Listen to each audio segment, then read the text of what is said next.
Halo guys, balik lagi sama gue Iksan Zulfikar. Di video kali ini akan gue bahas iOS 18.4.1 yang akhirnya semalam atau tepatnya dini hari tadi dirilis sama Apple. Kira-kira apa ada perbaikan penting? Apa ada fitur baru? Menurut gue, kalian semua wajib nonton video ini sampai selesai. Jadi gak usah berlama-lama lagi, simak video ini gak selesai, langsung aja check this out.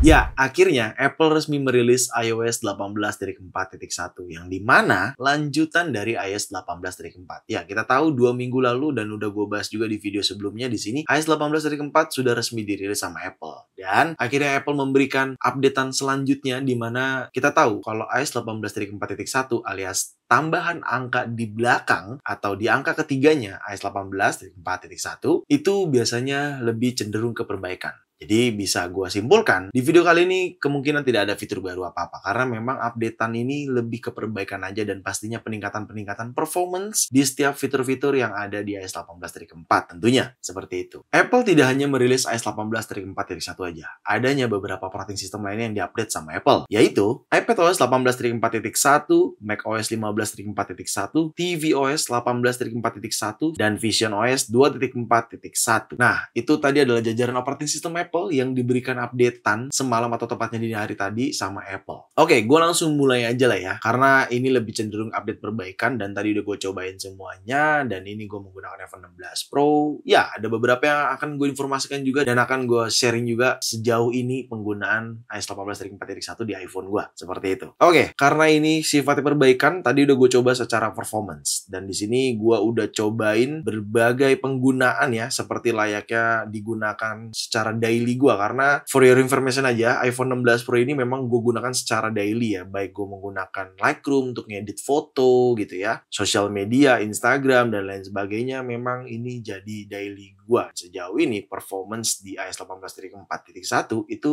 cukup baik-baik aja, cukup aman-aman aja, meskipun di awal setelah update tadi suhunya cukup lebih panas ya. Cuman itu berangsur normal ketika sudah gue force restart iPhone-nya dan gue diamin sebentar karena biasa ya, namanya juga baru update iOS. Jadi ada refresh background yang mungkin masih berjalan gitu ya, karena memang itu hal yang biasa ketika kita update iOS gitu. Tapi saat ini suhunya sudah kembali normal dan aman-aman aja. Jadi untuk performance hampir bisa gue simpulkan baik-baik aja. Mulai dari fitur-fitur yang berhubungan sama Apple Intelligence juga aman. Mulai dari Image Playground tadi udah gue cobain. Dan ini cukup baik-baik aja, baik penggunaan dan peningkatannya masih normal-normal aja. Lalu Genmoji di sini saat gue gunakan, ketika gue tap Genmoji, gue deskripsikan emoji yang ingin gue create, gue tinggal paste seperti ini karena udah gue ketik sebelumnya. Lo bisa lihat. Ya, langsung nge-create ya dia, langsung create emoji yang mungkin sudah sesuai dengan deskripsi yang sudah gue tentukan. Dan ini gue ngerasanya juga jauh lebih cepat ya dia nge-create-nya ke kanannya dibanding iOS 18.4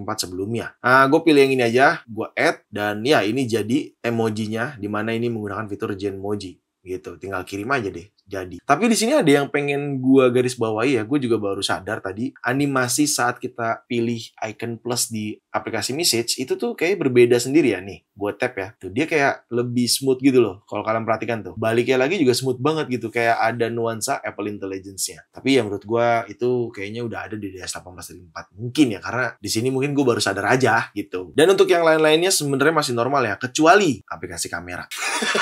Ya tadi udah gue sempet cobain sih sebenarnya untuk lensa kali 5 ke kali 1 itu sebenarnya masih sedikit ada ketidaksmoothan perpindahannya, tapi menurut gue masih bisa kita toleransi lah ya. Oke, contohnya seperti ini ya, ini gue taruh objek dulu dan ini lo bisa perhatiin ini kali 5 dan ini kali 1 tuh ya, masih sedikit ya, tapi nggak terlalu parah lah. Dan bahkan pada saat gue cobain mode diri kayak gini itu juga sama aja, perpindahan lensanya masih terlalu sedikit agak kurang smooth. Cuman kalau memang gue aktifkan fitur makro videografinya di sini, itu perpindahan lensa 0,5 ke kali 1 aman. Tapi kalau gue disable, kurang terlalu aman. Cuman memang bedanya kalau misalkan kita ke kali 5, itu smooth-smooth aja tuh. Lu perhatiin deh, ya.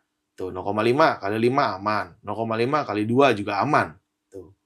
kekali satu aja nih kayak gini. Tapi ya gue sih udah nggak terlalu pikirin ya, nggak terlalu gue pusingkan. Mungkin memang seperti itu perpindahan antara lensa 0,5 ke kali satu. Mungkin ya. Tapi ya ini di S18-4.1 seperti itu untuk perpindahan lensa 0,5 ke kali satunya. Cuman ya kalau gue jujur nggak terlalu ngerasa keganggu lah ya. 0,5 ke kali satu tuh. Nggak terlalu parah lah menurut gue. Lo bisa perhatiin sendiri deh. Gitu. Nah, sisanya untuk performance lainnya sebenarnya baik-baik aja sih sejauh ini. Ya karena ini kan masih banget baru diupdate ya. Mungkin akan gue bahas lagi di 3 hari kemudian. Jadi nanti akan ada video S18-4.1 setelah 3 hari update. Tapi sejauh ini untuk performance ya baik-baik aja. Dan memang perbaikannya lebih ke CarPlay dan lain sebagainya ya. Sesuai informasi pada saat kita mau update di size update-nya. Jadi di sini kalau lu perhatikan tertulis this update provide important bug fix, security update, dan lain sebagainya. Dan di sini tertulis ada wireless CarPlay connection. Oh iya, by the way, update iOS-nya gue di 570,4 MB ya. Dan ini di iPhone 16 Pro. Pastinya beda-beda iPhone-nya, beda-beda size update-nya gitu. Dan bahkan untuk perbaikan notification ini udah jauh lebih baik ya. Bahkan ada prioritas notification-nya langsung berjalan. Kalau lu perhatikan nih, tuh priority notification berjalan. Dan ini notifikasi juga aman, teratur posisi-posisinya ya. Tapi ya, intinya ada perbaikan yang dilakukan sama Apple. Meskipun Apple tidak terlalu mendeskripsikan perbaikan apa yang dilakukan sama Apple. Cuman ya intinya setiap updatean angka ketiga di belakang itu pasti ada perbaikan. Apapun itu, mau secara kegunaan yang kita biasa lakukan ataupun yang tidak kita lakukan tuh biasanya diperbaikin tuh sama Apple. Kayak gitu. Lanjut ke baterai. Nah, ini baterai jujur gue ngerasa semenjak update S18-4.1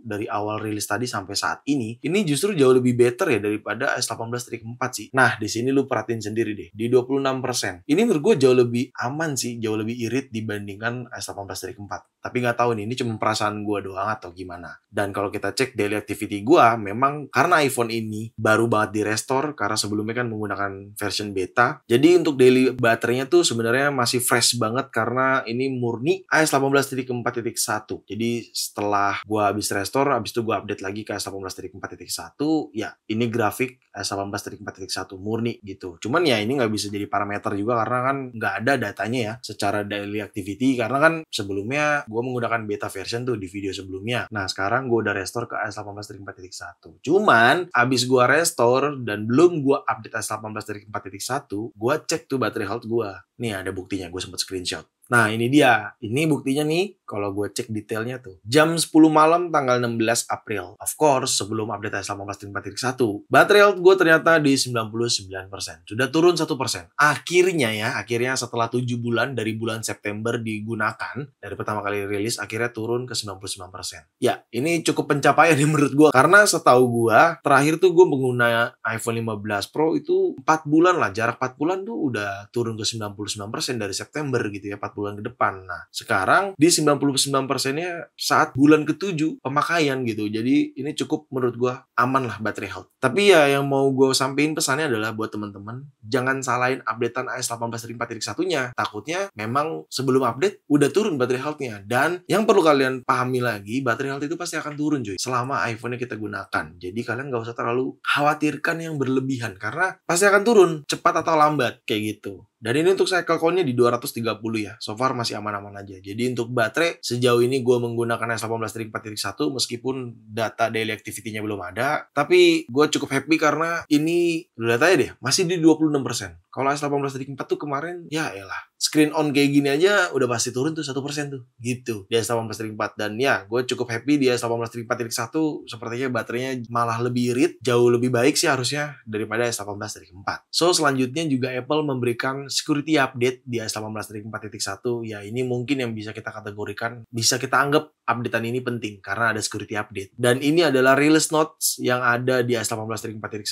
Tentunya ini tentang security content atau security update, core audio, RPAC gitu ya. Dan ini perbaikan yang dilakukan sama Apple terkait security update. Dan ini kenapa menurut gua jadi penting untuk update iOS. Ya, jadi menurut gua update aja ke S18.4.1. Sejauh ini aman. Tapi gak apa-apa banget kalau kalian mau nunggu 3 hari kemudian atau 1 minggu kemudian baru update ke S18.4.1 ya gak apa-apa juga. Itu hak kalian. Gua gak mau maksakan. Tapi kan perlu kalian ingat juga. Bahkan Apple menyarankan di sini juga untuk selalu up to date dengan iOS terbarunya. Seperti itu. Karena ya pastinya berhubungan sama baterai dan lain sebagainya. Kayak gitu ya. Dan ya, mungkin itu doang ya iOS 18.4.1 karena memang cuman perbaikan aja, tidak ada fitur baru. Perbaikannya ya tadi udah gue kasih tahu, lebih ke peningkatan sih sebenarnya, bukan perbaikan. Baik fitur-fitur yang ada di iOS 18.4 sebelumnya. Ya pastinya fitur-fitur berhubungan sama Apple Intelligence, kamera control gitu ya, action button, juga overall normal-normal aja, nggak ada masalah sejauh ini. Tapi ya, nanti akan gue bahas lagi di 3 hari kemudian atau 1 minggu kemudian terkait iOS 18.4.1 setelah diupdate. Tapi ya untuk saat ini yang bisa gue informasikan ke kalian cuman itu aja. Intinya ada update perbaikan. Apakah wajib update? Balik lagi ke kalian. Kalau gue pribadi nyarankan untuk update aja karena ya memang ini kan resmi dari Apple gitu ya. Jadi ya udah ikutin aja